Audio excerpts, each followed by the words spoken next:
and peace, when ill will is far from mind. There is no greater contrast to peace than war. 5 months into a conflict that would last a little over 4 years and claim over 16 million lives, soldiers found themselves away from home, stuck in cold, dank trenches that reeked of death. The men were starving, no doubt remembering the feasts of Christmases past and missing the families they had left behind. Until this night, the British and Germans had only exchanged fire along the Western Front. But on Christmas Eve, 1914, the guns fell silent. That night, the Germans began by placing candles in their trenches and on Christmas trees they had decorated. They continued to celebrate by singing carols. The British responded by singing carols of their own. This exchange going back and forth through the night. In some areas of the front, the soldiers ventured out into the space between enemy trenches known as no man's land to exchange pleasantries and presents. According to one account, the back and forth of Christmas carols went on until a final carol was sung simultaneously by the British and the Germans, each in their native language. The song Silent Night, a carol first debuted on Christmas Eve in an Austrian chapel nearly 100 years before, in fact 100 Christmases before the end of this current conflict, when Europe would again be at peace. Both the melody and words of this carol capture the sense of peace that many feel at Christmas. There, in the middle of war, was peace. So it was that one night long ago, in the middle of a dark and unfeeling world, peace had come. And so each year, at this time, we remember the promise that peace will come when Messiah comes.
Jews were familiar with turmoil. Their nation's history was filled with conflict, wars against neighbors, oppression from Gentile rulers. The list is long.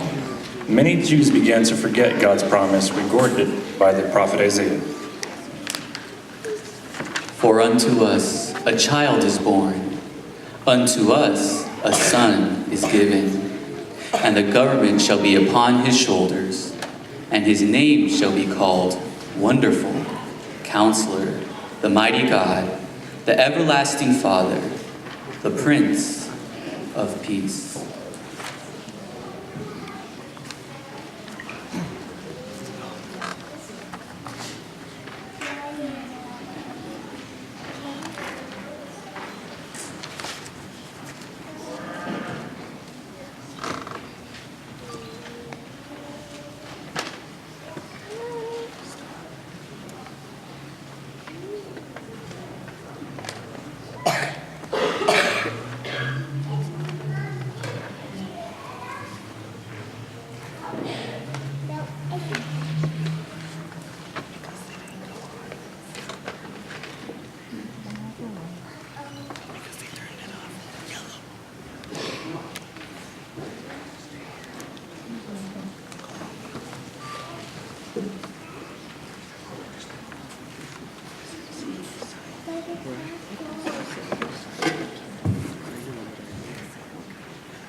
There were those that did remember God's promise.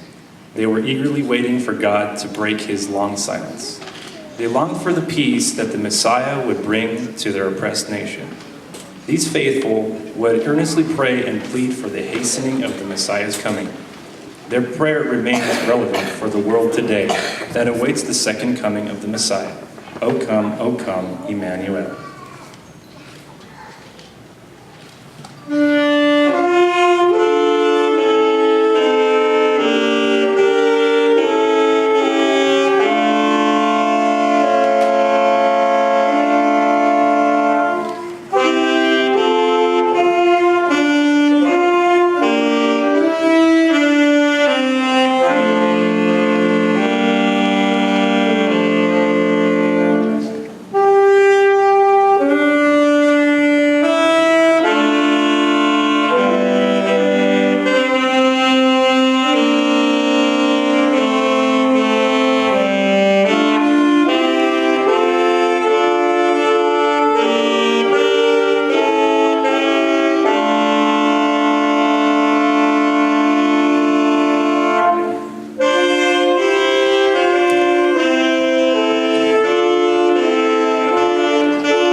Because God is faithful, his promise was fulfilled. Mary and Joseph had experienced their own personal turmoil over the past